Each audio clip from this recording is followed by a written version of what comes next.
As an author, I've been using the exact same strategy on BookTok since 2022 to post my books. It's the strategy that turned me into a six-figure author, but now, as of July 2025, I'm changing up my strategy. So that is 3 years later, I'm changing how I do everything. If you don't know who I am Kate, and I have helped over 3,000 authors fix their BookTok strategy and make money from their books, more specifically using TikTok and social media. And I'm not changing my entire strategy. I'm not changing everything I do. First of all, hooks are still the most important part of your video. That is the thing that happens in the first 3 seconds of any video. That is going to be your hook. That part is the most important part of your video still, because it's what stops the scroll. You want people to stop scrolling on TikTok long enough to see your content. You need to have a hook that gets people interested. And for book content, that tends to be some type of text, some type of literal words on the screen to get people interested. I have been using this same strategy for my openings for years and years, and it still works, and it is still working for thousands of people, and it's pretty basic. I start with a conflict and a character archetype. So all of my hooks sound something like this. When your billionaire boss finds you crying in the bathroom, or when the hot rock star finds you leaving through the fire escape the next morning. We have conflict in these scenes, and we have a character archetype, especially when it comes to romance, which is my personal specialty, or when it comes to other genres where we just have juicy archetypes.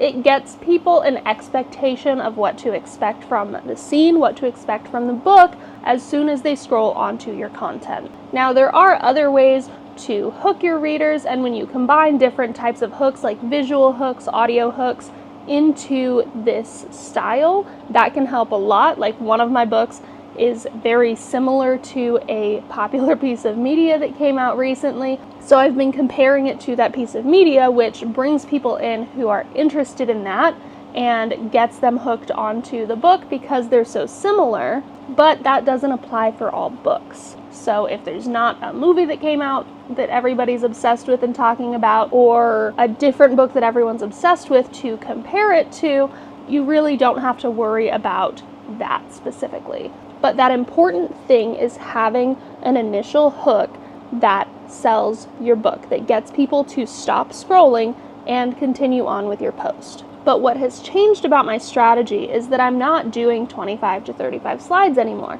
If you've taken my TikTok course, you know that that is one of the things that's listed in my course, is that like 25 to 35 slideshow, but there've always been these other segments on doing aesthetic videos, talking head videos, faceless videos, speechless videos, all sorts of different content, and I am swapping to a different style of this content, and I even added more content into my course of my exact workflow that I'm using now, because I want it to be as easy as possible. But the basis of this new workflow is that I am doing videos of my book. I'm using the app CapCut to make video compilations where I've taken videos of my book in just pretty locations, pretty backgrounds, just nice little aesthetics, like a video of my book in front of my bookshelf or something. So I take those videos and then I cut them together into a video over music that is included in CapCut. So I use the CapCut music, and then I take that video and that's what I use for my content. And I'm not doing, 25 to 35 slides anymore. I'm doing like 3 or 4, and then I'm including the tropes at the end so that people can get an idea of if they'll like the book based on the tropes listed at the end. So one example for Impressive Proposal, which if you've watched my content, you know that's like my big seller, or at the very least, it's my current top seller because it's a more recent book.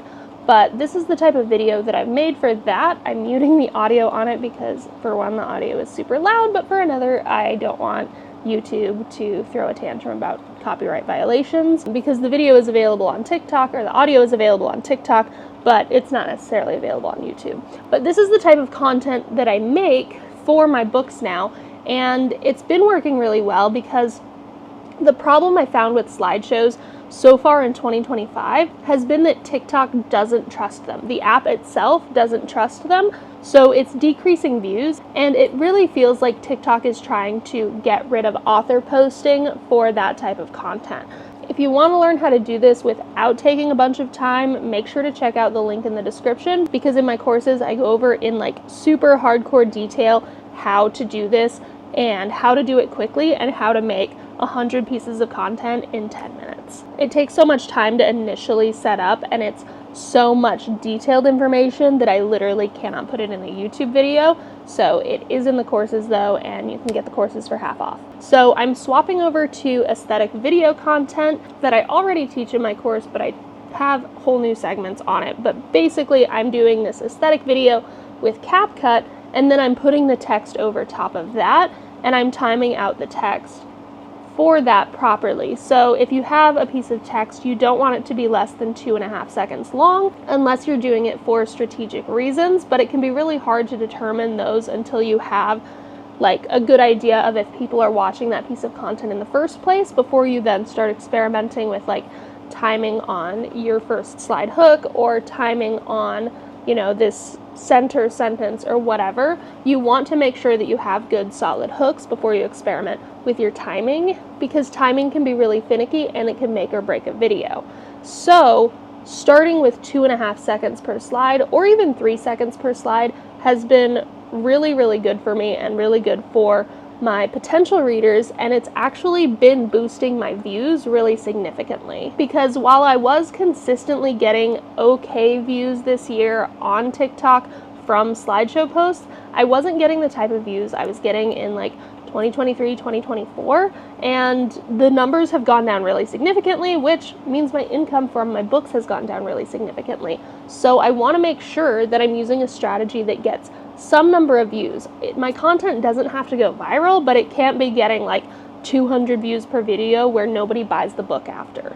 So instead, by doing these video posts, TikTok is less likely to block them because they are preferring video content.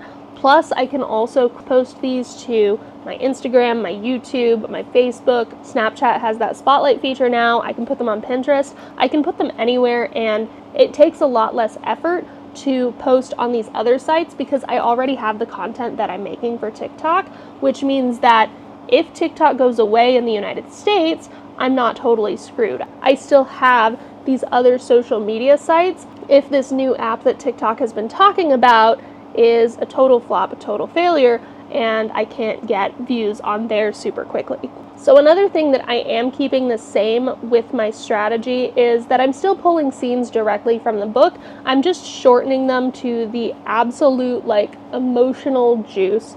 That's a disgusting phrase. Emotional juice? Come on. But yeah, it's the emotional juice of the scene. You're welcome for saying that again. It's the absolute essence of the scene. So if I were posting from my werewolf book, which actually I just redid the covers for this series because I wanted full illustrated covers because that's pretty standard in monster romance. I'm very excited about them because I painted them myself because I've been an artist forever and ever and ever.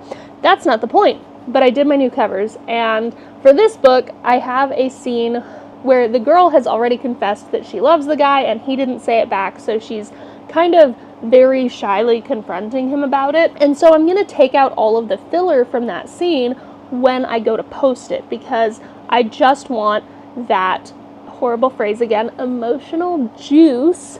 I just want that. I want the absolute deepest parts that hit really hard on insecurity and on a desire to be wanted, a desire to be loved, because that's what she's feeling in the scene, and that's super relatable to people. Even though most people have not been hooking up with a very scary monster werewolf, they can still relate to the idea of being rejected or fear of being rejected, because that's what she's dealing with in the scene. So I condense it down to like 3 or 4 slides tops that are like actual slides from the book, actual dialogue from the book, and that's what I'm condensing that down to, because it doesn't have to be super long. We don't have to have super long content anymore because TikTok recently released their point system, and you actually get more points for a full watch through or for when people go through it all the way twice, then you get from people scrolling and watching just a large percentage of your slides. And that is a fairly recent change that they came out with in the spring. So you're going to get more views and be more likely to go viral if people watch it all the way through, or they watch it twice, versus if they are, scrolling through 28 of your 35 slides. Although if they get to slide 28, they're probably going to make it to slide 35, just saying. But I find overall that video content is also a lot easier to analyze. It's so much easier for me to do my analytics, and it's a lot easier for me to figure out what needs to be changed and what needs to be optimized, because slideshow posts were so unreliable, because every time, or almost every time, somebody would look at their analytics on the slideshow, it would say most people saw one slide, but that's not accounting for all of the people who went all the way through all the slides, and it doesn't give a good idea of where people are losing interest.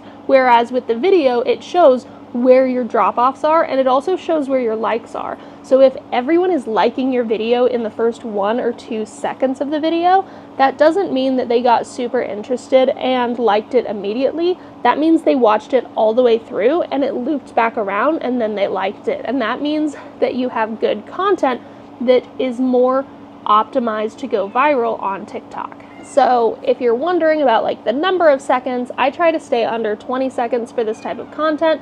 Generally, it's between 14 and 17 seconds because I found that that's just what happens to work for me.